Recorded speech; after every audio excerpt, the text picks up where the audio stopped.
CLG went for some interesting macro choices. TSM got the reads thanks to having watched them play the quarterfinal in the first place. And now CLG's got to like find some new plays in the book because the first blood actually backfired on CLG in a way. Honestly, I still think this is really good for CLG. They pretty much went for a play that was working out for them really well in the previous games, and it didn't work. And it means that TSM knows that. And CLG's going to be like, okay, we can't do that in the future. And then now they're going to be like, okay, let's just go back bottom. Like, we got the advantage, just go back bottom. Don't go for that risky play because it's not going to work out. So, I don't know. I feel like CLG should have lost that game off those plays, but the fact that the game is remade gives them a second chance. And honestly, I mean, TSM was down for the remake. They're like, hey, give us the remake. So it's not going to hurt either team that much, but I think it definitely benefits CLG in the fact that they will know what not to do this next game. That's true. So yeah, I definitely agree with that. CLG was in the better position. Like, they were basically in the driver's seat for that game, but unfortunately they like steered off in the wrong direction. I think they were in the position to win off of that first play that they made. Yeah, it was just really poor levels. Really poor lane assignment by sending Silver topside. There was nothing to pressure topside. Yeah. So to talk about the reason for the Aurelion Sol disable in the remake, apparently Reginald tweeted out, TSM's owner, if you don't know who he is, and he said, our team was seeing Aurelion Sol in multiple brushes at once. I've never experienced that. I don't think other pro teams have either, but for whatever reason, TSM was seeing Aurelion Sol in places that he wasn't. And, you know, I know we were talking before the break about, you know, would you accept the remake or not based on the fact that TSM was winning, and turns out if you see 5 mid laners at once, that I guess is enough to make that happen for you. So Aurelion Sol down for the series, especially you were talking about that is maybe a bit of a weakness for CLG because it's one of who he's sort of more favorite champions, shrinking the pool, probably a better thing for Bjergsen. And we're pretty much ready to get into champ select as soon as the teams are ready, as everyone loads in, the 10 players are in the lobby. Champion-wise, especially seeing that blind pick Trundle and this rocket coming out afterwards, do you expect many differences in champ select, specifically in the bot lane? Well, first, before I touch about the bot lane, I'd definitely say the Aurelion Sol being disabled is actually fairly huge for CLG now that I think about it. I'd say who he's best champion in mid lane right now would be Aurelion Sol, and I'd say for the champion pools, with maybe Vlad or Cassiopeia being like the more contested picks, I'd say Bjergsen has a pretty big opportunity to be in a really good matchup and have a really good carry potential. Like, if he was on that Cassiopeia, he has more potential to cement his lead in mid lane because Aurelion really focuses on pushing his advantage to other lanes by roaming. Well, right now, same bans have come through, and the same first pick for TSM as well. I believe these are the same 6 bans of Game 1. And the Olaf off the table because they think they want to take themselves Rek'Sai early-ish, and no Echo for Darshan or Huhi, and the 3 supports gone of Bard, Karma, and Tom Kench. Yeah. So it's interesting that they're doing the same pretty much picks and bans so far. I mean, it's going to mean that when it comes down to the last pick, you're not going to have Aurelion Sol. So does that mean that TSM's going to pick it earlier, or CLG might pick up the Cassio? It's like, it's looking the same so far, but I mean, yeah. I mean, they have to change something somewhere. At some point, a champion will be different here, but yeah, clearly both teams liked how champ select went, though. Yep. TSM was like, yeah, we know you like Soraka. That's fine. We're still okay with Trundle into it. We'd still rather wait a bit longer on the rest of our matchups here. Yeah, it looks like both teams are just really confident in how they want to draft, and it's not like any team would be like in the worst position. I think it's very likely in drafts that both teams get what they want and they're both satisfied. Yeah, this is a situation where I guess both teams are just like, we want draft, or we got enough in draft that we're okay with it. I mean, a lot of teams, like a lot of people like, oh, this team won this draft or whatnot, but a lot of times drafts are okay by both teams. Like most teams are like okay with their draft. It's very rare that the team is like, wow, our draft sucks, because I mean, you kind of plan your draft beforehand. Right, it's something I was going to press you guys on a little bit actually, is I feel like draft is a situation where you can sort of objectively say, okay, we're advantaged here, right? We've made choices back and forth, you know, we made a couple of discrete decisions, and that's the situation that we're in right there, but it seems like you're just like, no, as long as we're comfortable with the comp, draft was, you know, just check, pass, fail, we're fine. All right, so apparently we're looking at a replay of the previous draft. Yeah. Yeah, I believe Aurelion Sol's not allowed. And there we go. Talia's going to be the pickup instead. Definitely a strong champion, one that many teams have been found first pick worthy, actually. And instead, who gets to play it as a counter pick to Cassiopeia, as Bjergsen brings that one out. Yeah, I think Talia was, I mean, if I was trying to guess the pick that Hui would trying to be picking, it's definitely Talia, since her playstyle is very similar to Aurelion Sol. It's try to get lane party and just look to roam to side lanes and use the party that she has to gain priority in other lanes, or maybe just get the dives off or objective plays off in other lanes to snowball them too. And I want to ask you about something you mentioned earlier in the first game one. The mantra was priority, vision, objectives. How hard is it to get priority when you don't have vision, right? Because shoving up a lane with the chance of a Rek'Sai or a Gragas gank seems like a recipe for death. Yeah, so in the early game, obviously there's not going to be any vision on the map. So the way you want to be playing out for priority is very matchup dependent. So I'd say a lot of it stems off of jungle matchups. So how you want to be playing your laning phase depends on your lane matchup, obviously, the jungle matchup, and rarely sometimes maybe the mid lane matchup. Because mid lane matchup sometimes, as you saw last game, mid lane was able to roam all the way down bot and make an influential play bot side. So after you take into account all those factors, that's when you want to be looking for, hey, can I play this lane for priority? Which means I'm going to be playing aggressively at this timing. I'm going to be playing for the wave pushing in at this timing, and we can look for plays at that time. So that's sort of what you want to be looking for without vision. I mean, part of priority is just you see the enemy team because they're trying to clear the wave, they're at turret and you see them, and that allows you to be like, okay, yeah, we don't have wards, but we know where the two other guys are, and you can walk in, and that's just like part of priority. Is just you know where they are. It's not Minions are wards for you in a way. Exactly. So priority is just being able to make the first move, and being able to make the first move means that you know what they're doing, and they don't know what you're doing. So. How much are you guys usually able to track the opposing jungler just via comms? Because, like, in this game, for example, both teams could tell the AD carries and supports took Gromp and Krug. So, like, okay, the jungler probably got leashed top side with the top laner. We know they started Krug and Gromp. And it's like, okay, well, they either do 3 camps and top side, or they do 3 camps and bot side. Like, how much are you able to be like, I know what camp he's on without vision? Like, for how much of the game are you able to do that? Yeah, jungle matchups are fairly standardized now. There's very rare times where the jungler will only clear his top side and look for the top lane gank. So for the most part, it's very easy to predict at what timings the jungler is going to be looking for ganks mid and bot. So for mid lane, I remember the timing was around 2:45 for Rek'Sai ganks, and that's because Rek'Sai is able to clear those 3 camps and head to mid side. It's basically up to the laners to memorize these timings and just know at this timing, after the jungle camps are cleared, that's the only time where efficiently the jungler can look for ganks. Obviously, the jungler can be anywhere at the map. It's all about trying to predict efficiency. So that's why some junglers, they skip efficiency in terms of clearing the jungle camps just to go for the straight, unpredictable ganks. Yeah. And that's what you really have to look out for, is you can't always play like you know exactly where the jungler is because of the timings. You have to just respect the unpredictable factor of them maybe not clearing efficiently, but looking for the surprise ganks.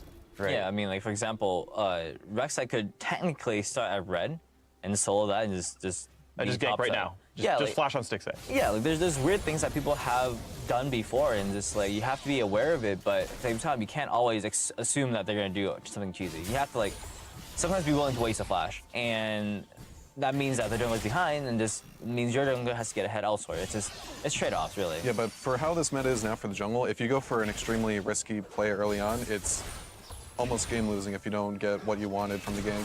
So for the most part, nobody really goes for those cheesy ganks in competitive play, but as we can see it, well, yeah, this is what you can do off of mid lane party, since Talia is a champion that can push in the 2 waves really quickly, and as you can see, he almost messed with Rek'Sai really hard there. Yeah, Sven had Smite, heals back up, he's going to be okay, but it does mean they know exactly, they don't have to guess. They know exactly where Sven Skaran is, they know he's smited, they know he's on red buff, and seeing that he was level 2, they also know he only killed at most 2 camps, which was Gromp, which he smited, you can see the buff, and then I guess they didn't see him wearing blue buffs, so they know he took Raptors or And here we're seeing a really similar start. I think he might have missed the ward. I feel like Biofrost wanted to get the ward over the wall, but maybe he misclicked. But as we can see from the last game, they're playing out the lane really the same way. CLG conceded level 2, so TSM is able to get the push on. They were able to get the ward on blue buff, so they're going to be safe for the next, let's say, 30 seconds, because they know for sure jungle's in the bot side of the map, and they can continue playing the lane the way they want. I'm curious how much of laning phase is sort of deterministic. Like, CLG have played the lane phase the exact same time both times, or the same way both times. Is that like, in this matchup, when both teams do jungle starts, Jhin gets priority at level 2? Or is it just like the way they're playing it out, or is there an outplay that happens? It's definitely the way they played out, because I feel like Sivir Soraka side, they have multiple ways where they can play the lane and play for priority. Like right now, they could be on TSM side of the map, or side of the lane, and be pressuring them more.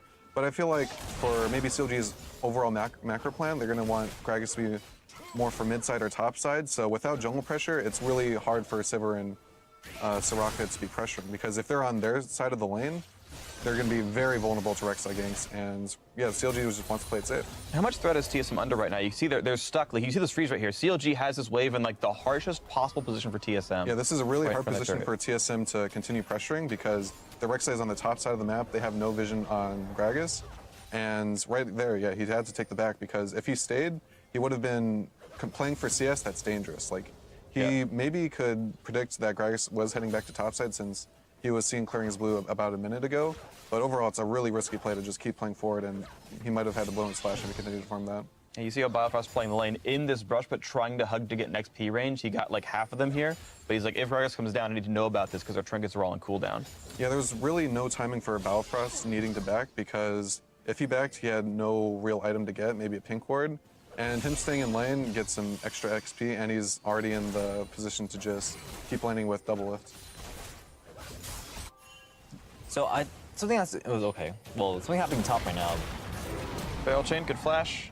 You see, this is what CLG's game plan was. They wanted to play a really self-sufficient bot for CLG. Like, they had no pressure by TSM. They were able to maybe lose out on a little bit of CS just because of how they played the lane, but they wanted to commit Xmithy to ganking top.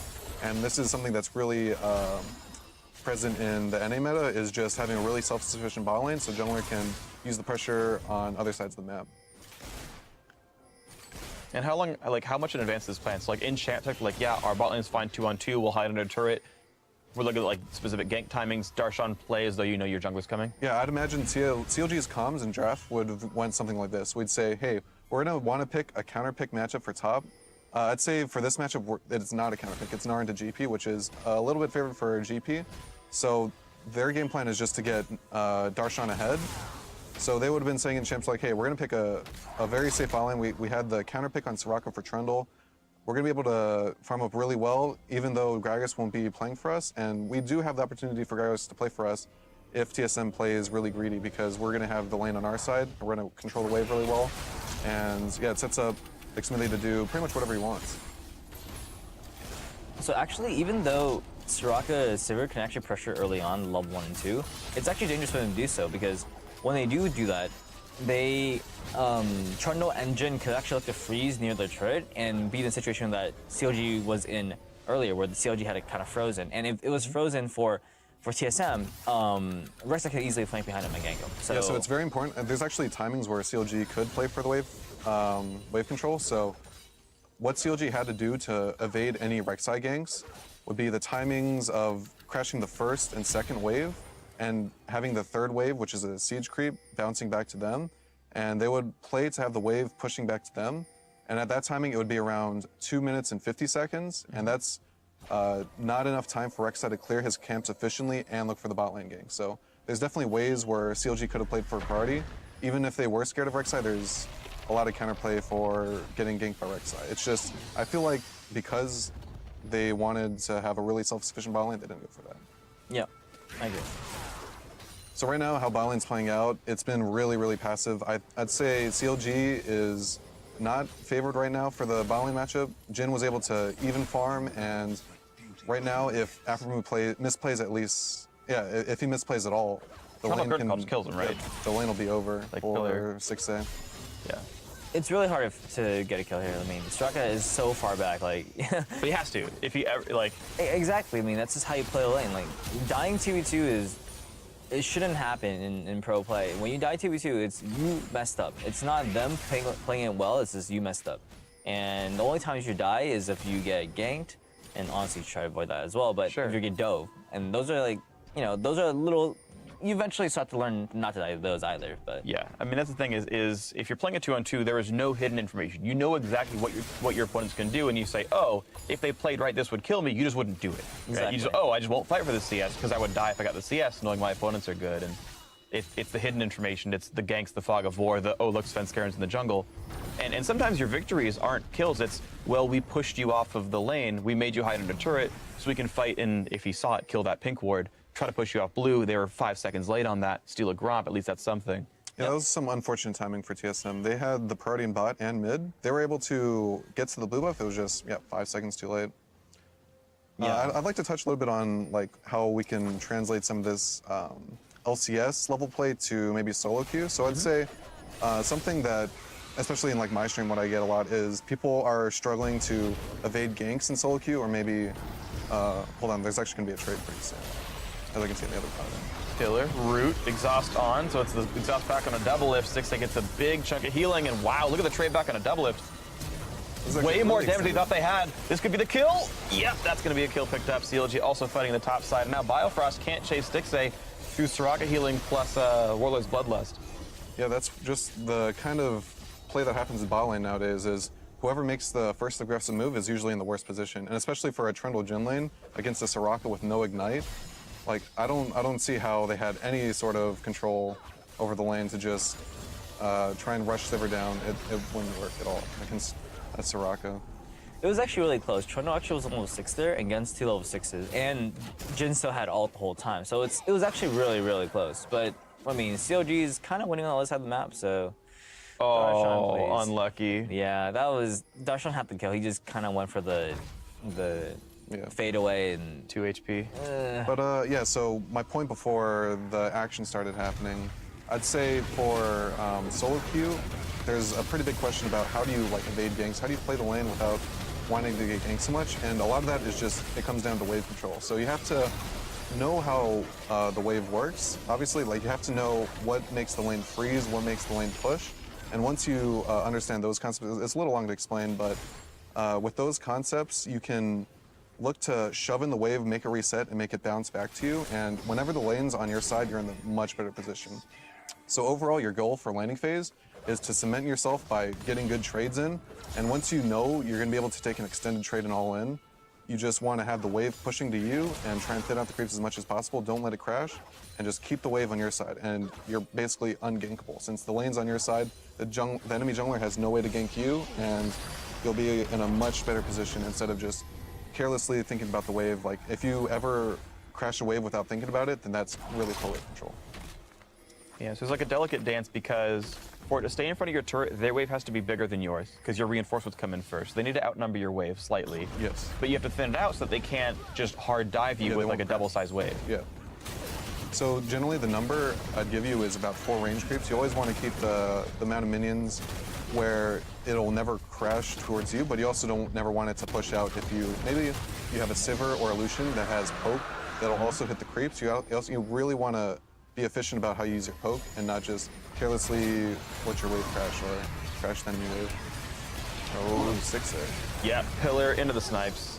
They just caught him. Was not enough to save him. Yep.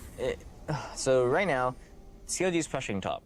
They didn't get anything off that. TSM is going bottom, and they're getting dragon kills, and it's probably gonna be this turret as well. This is actually going really, really poorly for CLG. Yes, they got the first blood turret, but they can get the return turret bottom, and they're losing out kills, they're losing out on turrets, or on dragons as well. And this is a fire dragon, unlike the air dragon from last game. Right.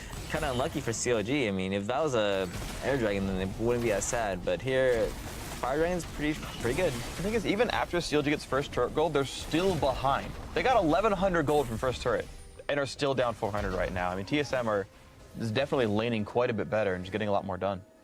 Yeah, it's kind of surprising. I mean, you look at CS numbers, not exactly, a huge disparity, but just GP being, GP, sure. he's just still getting gold, even though he's, down a kill, down CS. Yeah, down a lot of CS and down a kill. But it's because he's also roaming a lot, and Drag is committing a lot of pressure that they're just getting ahead off the CS alone. I'd say for TSM right now, a lot of their advantages comes from mid lane having this big of a lead. When you have this big of a lead on mid lane having priority, it makes river vision much easier to control. There's never really going to be a point where Xmithie can contest any of this river vision that TSM has in the bot side.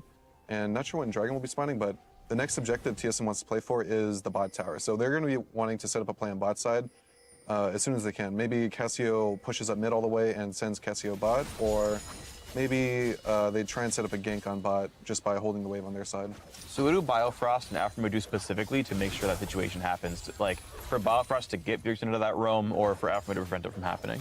Okay, so for Biofrost, what he wants to be communicating to his team is, hey, I have this wave building up in about 1 minute, and he can even do things like ping the wave as it's coming in and say, hey guys, at this timing, I want you to push in mid. I want you to push in mid. I want the jungle to come with me in this area, get vision here, and I want everybody to be bot at this timing. So let's say in the next 40 seconds, I'll have a wave built up, and I need everybody here at this time so we can make this dive happen. That's what Biofrost is looking to communicate. Yeah, but at this point, they actually can't really Yeah, pressure right now, this lane. Sivir and Soraka is going to be able to keep wave playing all the lanes, so that's not the play that they want to go for right now without mid party all the way in and getting vision control. Because right now, their vision actually just expired. They have no more vision for making that play happen. So they're going to be a little more passive, which is fine for them. I think TSM is in a much better position if they were just to farm out. And Biofrost roams because of that. He's like, okay, nothing happening bot lane. Let me get out of bot lane, show up mid instead, and get really the good kill with, Auto Smithy. It's really good. I mean, that's what you do. They didn't have priority, but neither side really wanted to do anything. So they're just like, okay, just walk up river. And I'm like, why not? You're not losing anything. Just walk back bottom if you have nothing to do. But walked up, and they saw that CLG was walking in, and they're like, okay, we're here. Great. Thanks for the delivery. Yeah, it's just what you don't want to ever be sitting in the lane and doing nothing. You might as well just move a little bit, even if it's not too far, and just be ready to move faster than the enemy team. That's all you need to do. Talking about timings on roams then, like I've seen solo queue supports will like sit mid for like a minute and a half and be like, I'm 1v2 down here, guys. Like, what are you doing? Like, what are the sort of the rules that you can attribute to yourself or give other players around like when to leave, when not to leave, how long to leave for, when to come back, things like that? Yeah, there's some like really general like rules you can follow. I'd say the most important thing to understand is you have to be in lane when you have to be in lane. And what I mean by that is when the support is needed in lane, let's say the AD carry gets dove 1v2, or the lane is pushing out and the AD carry can no longer farm if you roam. So make sure you're always in lane when you have to be there. Otherwise, when you want to look to roam is when the AD carry is self-sufficient, so it's the opposite of that role.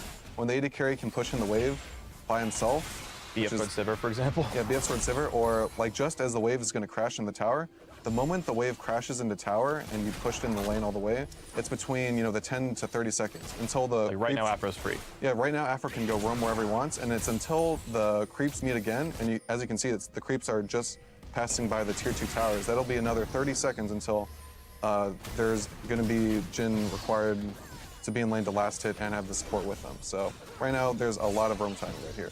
Yeah, it's 30 seconds minus the time it takes to kill the wave. Yes. Is like the math on that one. It's and pretty general, yeah. Right. So instead of roaming, they say, well, we'll kill Gromp. Okay, here's 80 gold. We can walk back to lane now. Yeah, in this case, I mean, Soraka is not a champion that can roam that well, so she's just like, I'm just gonna get some shallow wards. Like, I can't walk in aggressively. I can't really do much, so I'll just get shallow wards and just go with that. And I mean, when you roam, you have to consider how much gold are you actually getting off that roam. For example, so when you go mid, you get a kill. Say you get first blood, that's 400, 600 gold. But when if your bot lane partner dies, he loses a whole giant wave, and it's not worth it because you're losing about 600 gold, but they're getting extra XP, you're getting denied XP. It's just you gotta figure out how much gold you're actually getting. It's just how much worth is that roam. And I mean, Soraka is not champion can roam with, so I mean, obviously he's not gonna really. The value of a roam is like 0, and the loss is quite higher. Yeah, Actually, yeah. I'd like to touch on that a little bit because for supports roaming, especially in competitive play, I'd say for solo queue you don't really have to worry about mid vision too much, but in competitive, mid vision is an extremely contested thing. So even though Soraka has really, really low gank potential as a champion, she has a very high mid lane impact. So let's say if it was safe for Soraka to roam, like if it was in a neutral game and TSM didn't have 4 pinks in the bot side, he would be able to roam mid, get vision for his mid laner, heal him up if he was low, and that pressure on mid is actually really big. Even though they're not like gaining gold or anything, they're gaining a really good objective for themselves by helping out the mid lane get even priority or maybe even win priority and get vision around. And even though you're not getting a kill, you're still getting a lot off of these roams, and that's the sort of things that supports have to look for is I'm going to roam here at this timing to get all the advantage I can from the team. Thing is, you're getting gold because your mid laner is gonna be able to push up and You give them time CS by not Yeah, getting so pushed they're out. getting go. I'm just saying, It's indirect. a lot no. of advantage from Yeah, roaming. but I mean that's what I'm saying is basically you wanna make sure you're not losing too much bot by making your roams mid. You can give a little bit bot for a lot mid, and that's fine. But just don't give it too much mid for a little bit. Yeah, make sure you don't lose too much bot. Yeah. Yeah, for a little bit mid. And again, Biofrost with a roam shows up onto Huhi, and even Douglas is there as well. Often we see AD carries, Jhin specifically, will roam at 6 and just toss the first curtain call of the game in the mid lane. I wasn't able to do it this time, but finally came around level 10. Yeah, I think for this set, especially, a lot of the focus is going to be around mid lane. Like whoever can get the most vision around mid lane and the best sort of position for Bjergsen and Huhi, they'll have control of this game. So right now, Cassiopeia has a substantial lead on Huhi, and that transitioned into a lot of bot side control. Like as you can see, CLG's bot side is just lit up by I think 5 wards, just a lot of wards. Right now they got to clear it out, but before this blue buff was being taken, TSM was able to get, Yeah, they had a ton of vision here. yeah, like a Christmas tree up in CLG's spot lane.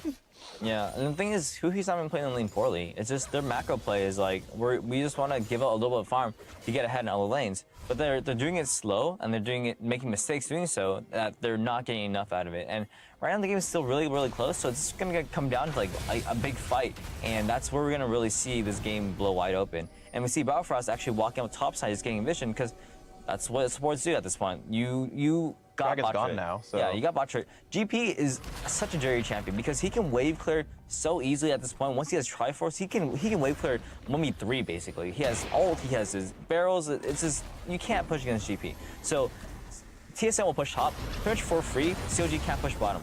I mean, maybe if they send more people bottom, then GP can't defend. But for now, GP can probably hold this turret by his own. If Huhi can dive. And looks like the threat of that is there. Huhi roamed out of mid, so you had Hanser leave. He ults the wave to save the turret for now and buys 30 seconds of time. Yeah, CLG's bot lane will end up getting the bot tower. It's just what's really lost here is because of the GP. GP is buying so much time for his team topside. Like, they just got the tower, but GP bought an entire wave, which means their CLG bot lane has to sit a whole nother 30 seconds bot to take this tower. And that's really how much tempo GP can buy. And it's really a champion-specific sort of thing. Like, Yeah. Gnar can't do the same thing like GP can just by barreling and ulting.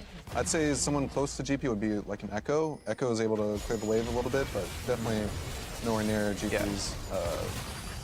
And you can see the recall timings, right? TSM just, like, Jhin is mid, and CLG can now walk mid. Like, they're just 30 seconds faster because of exactly the top lane, as you guys mentioned. CLG don't get to pressure mid, they're just TSM's going to up a lot take a of safe tempo. recall. Yeah. And tempo is really important for gaining priority, because right now, CLG is going to be in base. This is, like, it doesn't matter what champions TSM are, or even what their score is. You're basically in a free lane, bot lane, pushing it up. There's no one to stop you, and you're going to instantly get priority no matter what. So for TSM, this is their intangible lead right now. They have the tempo lead, they have a timing where they can choose what to do once they push out the side lanes. And after they push out the side lanes, I'd say what Biofrost wants to look for is vision around mid and looking at the next objective they want. So since Dragon's down and the tier 2 outers are down, they want to be setting up one side of the jungle vision so they can rotate between 2 lanes and really pressure mid tower. Since the mid tower is really hard to take against the wave clear mids like Talia, and the way to pressure that is try and get Sivir to go to a lane by pushing it all the way in, and obviously she has to get the creeps when it's crashing on the tower. And those plays are the kind of things you want to look for when trying to take mid towers. Look at the threat right now. Aphro getting flashed upon. He's got to get away from these snipes. Smithy running out of health. Oh no! The snipe is still going to land. 2 quick kills for TSM. That was a really, really good sequence of events. So CLG actually made the correct play. They went mid and almost got the turret, but because of GP ult and the fact that everyone was collapsing, they got collapsed on and got killed. It was a good play from CLG, but TSM collapsed too quickly and CLG reacted too slow and got punished for it. Yeah, that was on a timing where Bjergsen had to back, so when your mid laner has to back, a really good play is just to group everyone mid. But unfortunately, they didn't have enough pushing power or tower taking power to actually take the tower, and they overstayed, so they ended up getting punished extremely hard for that. I liked how CLG did go for that play. Like, it was a very aggressive sort of call to just go for the tower, but it ended up just putting them in a worse position for this game. I feel like that's the right call. I mean, I think it just came out of seconds. If they had one more second on the turret, they would have gotten it. And that's just the sort of thing that's like unlucky. If Gragas is hitting that turret, if they could have avoided the CC. Like if this Soraka flash didn't cause him to get knocked out as well, he might have lived. And this is like these are situations that kind of make or break a game. Like very small things can turn a game around. And that was a huge gold swing. It was like a 2-3K gold swing. The game was 1K. And now it's 3K, and that's huge when you have, the next fight is probably going to be another giant fight, and that's going to be due to this gold lead that they already accumulated. Yeah, TSM now much more likely to win on 5-on-5 because they've got more items now. You mentioned how close that fight was as this finally does go down. Like, Aphro had ulti up, he just didn't cast it in time, and that would have meant both he and Smithy would have survived the bit of damage they did take on the end, require another skill shot to land. But now we're setting up for Mountain Drake 12 seconds in. Once again, I want to focus on Biofrost and Aphro. On a vision front, how do they set up for this properly? And then when the fight happens, how do they play it? Yeah, so for the macro part, CLG is committing Darshan to be down here. So when you're outnumbering the enemy team, GP's topside right now, they're able to control the vision. And when you control the vision, you temporarily get to decide what you want to do. So if CLG was really ballsy, they would want to like force Dragon, commit to a fight. But right now, I think they're in a losing position if they do start the fight. So they're in a really tough spot now since TSM has the mid lane priority, and they get to decide what to do since they can push up mid regardless if CLG is on the Dragon. If CLG was able to get the mid lane priority and wipe out the wave before TSM could answer that, then they'd still be in the driver's seat. They'd have the priority tempo. Yeah, a lot of this is gold lead, right? Like the fact that the sort of 4.5 v5 as opponent slots are running down, CLG gives up because there's 3,000 gold on TSM. It's mostly just gold lead because CLG had the outnumber. They had the man advantage. Darshan was not splitting top. He was bot side trying to control vision, and they weren't even able to get mid party. So without mid party, they had no say really what to do. TSM had all the say, and they ended up just not being able to contest Dragon at all. They get the Dragon, they get the root on a Hoo-Hee, this is bad, and goodbye, there's the pick off. Oh man, this game is not looking too good. Yeah. So the thing about Talia, even though I know it's a support, like kind of a matchup, Yeah, but it's like, fine, talk. Talia actually influences the map a lot. She is basically a twist of fate. You have a global ultimate that you can use to help your side lanes, but your ultimate is a global. It doesn't do any damage. So when you fall behind as a Talia and your team falls behind, you don't do enough damage to carry the game. Whereas a Cassidy, when you're ahead, or if you're behind, you still do a lot of damage. And I mean, Cassidy just destroyed them, and she destroys Baron too. And he's got a Baron 25 minutes in. Like TSM is in the driver's seat. They're going to lose. Oh yeah, 2 Mountain Drakes are insane as well. I mean, this is like pretty much the best dragons you could have for Baron. 2 Mountain and Fire, that's insane. Yeah, that sounds great. Yeah, they just land on the CC. Oh, Corrupting man. Poison means he can't flash away, and just the snipes all land. And Yeah, it's Biofrost really- just makes sure he's a frontliner, right? He's one of the 2 tanks in the team. He's going to ult the tanky target. He's going to walk and take aggro for the squad. Like, it's his job. And so now it's TSM to secure the game, right? So I think at this point we focus on Biofrost and say, okay, you are a support on a winning team. What do you do to make sure you win this game? You see that ping? On the way ping in their jungle, he's like, I'm on my way into their jungle. And that's what you do. You want to walk in their jungle, get some wards out. You go for your team, you have Baron buff, get mid priority, go jungle, go get their turrets. How far are you to the take fog, everything. though? This is TSM's view. You don't see anything in there. Exactly. So you get the mid priority. You go mid, first of all. Make them show on turret, or make them show wherever, and then you walk in. Or in some cases, you can take the turret. So they got the wards, or they see a mid, and he's like, okay, I see a mid. Oh, what the heck? Oh, wow. That's not supposed to happen. Yeah. Okay, so plan slowed a little bit. Yeah, but the really important thing, and this is something I give a lot of advice to for other supports, is don't get vision by yourself. Like, that's how you get picked off. Yeah. Walking in, you don't know exactly where all of the enemy wards are. You could be walking over a ward and just die. So when you're getting vision, especially in late game, you have to be with your team. You have to be in the lane, pushing the lane with them. Don't be taking the CS, but you want to be hitting the creeps and just pushing the lane as fast as you can, and yeah, get the vision for your team. Make sure that you're always with a buddy and never walk into enemy jungle without first seeing the enemies on the tower clearing creeps, or maybe in the side lane clearing creeps, and you know you're safe for sure. Yeah, because as soon as 1 or 2 are clearing the wave, you're like, okay, well, me plus Rek'Sai is for sure safe enough. Like, a Sivir by herself's not going to kill me. We're good. You know, what you're going to see here by TSM with this Baron is they're going to try to set up in between 2 lanes, put all their vision in the bot side, and try to pressure maybe 4-1 and try to rotate in between the wave clear lane. There he is. Old Star Sean, no resist, quick kill picked up, and the pillar to stopping Smithy. And right now, TSM is just up way too much gold. Yeah. Yeah, this is bulldozing. Yeah. Just group together, don't get flanked too hard. Ult the tanks, be a tank. But one thing Both is, out. though, keep in mind that even pros use smart pings. We have comms, but we still smart ping because it's just easier. You use more. Once he got caught out. That was really nice. That was a good catch by Hoo-Hee. The knockback of the wall behind him. Yeah. See, this is really bad for TSM. I mean, it's not extremely bad, but this is the only way they can lose is while they're pressuring with Baron, if someone gets caught out with their Baron, that's a huge amount of pressure they lose. Like, a lot of team comps actually rely on Baron to be able to push down the end towers. And the thing is, they actually got a kill. It was a 4v5. They just walked up too aggressively. They could have easily just chipped the turret down and gotten it before Darshan would come back. But by playing too aggressive, they're actually making a mistake. Yeah, whenever you have Baron and you lose one person on the map, that's actually incredibly huge. It's wasting all of your time on your Baron, and it's giving the enemies a chance to regain tempo, maybe push out a lane, and maybe pressure something for themselves while the GP or the top lane is dead.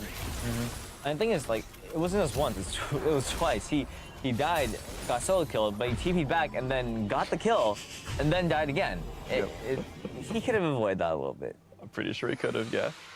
Yeah, but I'd really like to stress how bad it is for the Baron side team. If one person gets picked, it's almost like Baron is, like the effectiveness of Baron goes down an extreme amount if you get picked off during Baron. So while you're getting Baron, especially as a support, like any team that needs their support to keep on pressuring is going to be down a whole lot of pressure if any single person gets caught. It's really important to stick with the team when you get Baron and really utilize your Baron as much as you can. Yeah, you basically lose like a minute and a half on your Baron because you have to wait for your respawn time and you have to walk back to your team, and if you had recalled beforehand before you died as well, that's even more time that you're wasting. So you can lose like 2 minutes off your Baron just by dying once. Like, just don't die. Yeah, so right now, like TSM, if they didn't get caught, maybe they would already have the inhib taken. But now they lost a lot of their Baron time and they don't have an inhib, so they lost a lot of pressure. But I'd say there's obviously still in the driving seat. They have so much gold. They're in a great spot. In a Still in a closer good game, spot. that would definitely matter a lot more. But I mean, they're looking really good right now.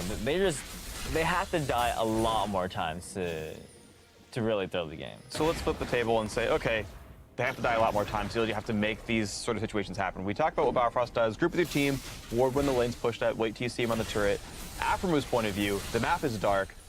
What do you do, if anything, Okay, to so try to get your when the chance? support's behind, there's actually not much you can do on your own. You have to keep playing with your team. You have to keep getting vision for your team and just look for the pick opportunities. So right now, what TSM would want to be doing is controlling the bot side. So maybe CLG should have Aphromo put wards in, maybe not so expected spots. So hopefully they don't get cleared, and look for opportunities where TSM is rotating poorly or greedily, and look for the pick opportunities. Like maybe Doublelift could walk into the lane and they know for sure Doublelift's alone. So they're going to immediately commit everybody to try and kill Doublelift. And if they get that kill, they're going to stall out the game even longer for them to catch up in gold.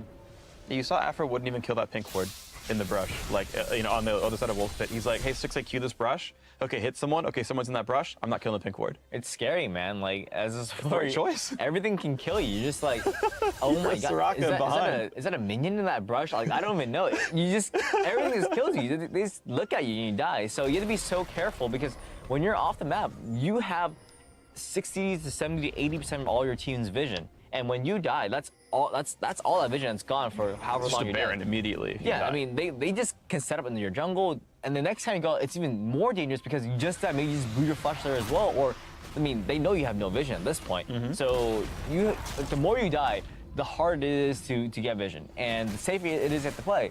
So dying once can definitely snowball that support kind of vision control. It's just, you die once, you don't have vision. You die again because you don't have vision, and then what you do again, you die. But right now, Biofrost, what he's thinking right now is, okay, I'm going to wait for my AD carry to push at the lane. I got to be around him because Doublelift on his own is actually fairly vulnerable to anything. And he wants to be in constant communication with his jungler. So him and Sven are going to be talking about, hey, at this point, I'm going to have my sweeper up. We have to clear out this side of the jungle so we have a very clear path to rotate in between mid and top. It's very important to have a good rotation path in between two towers, especially against good wave clear teams like Talia. You want to be focusing on getting the waves in nearly at the same time, so one of the wave clear champions has to be stuck in the lane as a fight for. And he's the one in the front lines. Ouch, vision control meant TSM got to flank around it. CLG just didn't have the vision to know it was coming in. Actually, a solo pick off as well, as Bjergsen took down Darshan. And I mean, the gold lead makes these fights look so good, and the vision lead meant you got those pickoffs without any answer. Yeah, it's sort of what I was talking about. It's good to just set up a lot of vision in the jungle so you can just look for those, poor rotations. There you go. Finish all it took. CLG had a snowball team comp. They had the snowball. They had a Gnar needed to get ahead. That's Talia that needed to snowball the Gnar. And it just didn't work out the way they planned. They just fell too far behind in lanes. And once you fall behind with a team comp, it's really hard. Talia's not going to do enough damage in these like areas. And that's just their team comp. I think CLG needs to just make sure, like, yeah, their bot lane did get that solo kill, but that's not enough to turn the game around. Yeah, I think for CLG to take games off of TSM, they really have to focus a lot on the mid-side matchup. They have to shut down all this control that TSM is getting off of Bjergsen, getting the priority, and having a team really known to play around the mid lane, and just shut that down, shut the control down, and just try and match their power. You mean the support matchup, right? The support Yeah, the support matchup. Yeah. I mean, Match the for trundle the power. support Yes. matchup, it's really off of the mid lane pressure because support has to get vision for the mid laner and be able to secure party in his own lane. So it's actually, even though I'm saying a lot of it's for the mid matchup, the support has a great deal because his role in the team, it has to be getting vision around mid lane, securing the party in his own lane, and setting up the objectives with his vision so that his team can translate all of the intangible priority leads into a tangible objective. So to talk about that a little bit, this is going to be kind of a specific question. Like, you get a 7-minute recall, your AD carry got a BF sword and a long sword or whatever, and you got a fresh sight stone. Where do your 3 wards go? So getting your vision down and competitive, it's really kind of straightforward. You want to just get wards around the objective you're trying to play for. So let's say blue buff spawning in a minute. You're going to say, hey, jungler, come with me. Let's go put down these 3 wards while we have our priority in maybe mid or bot.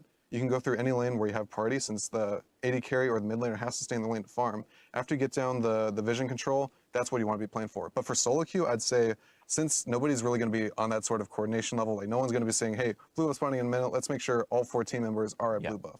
But what you want to be looking for is controlling the jungles so that you'll always know where the jungler is at. So you want to be putting your wards, when you have the priority, don't be invading by yourself. Try to get vision on, let's say, 2 of the camps. Let's say Wolves and Gromp. If you get the vision on the Wolves and Gromps, you know for sure where the jungler is per the side of the map. Because if he's on bot side, you'll see him on the wards. If he's not bot side clearing his camps, obviously he's going to be top side clearing the camps in his top side.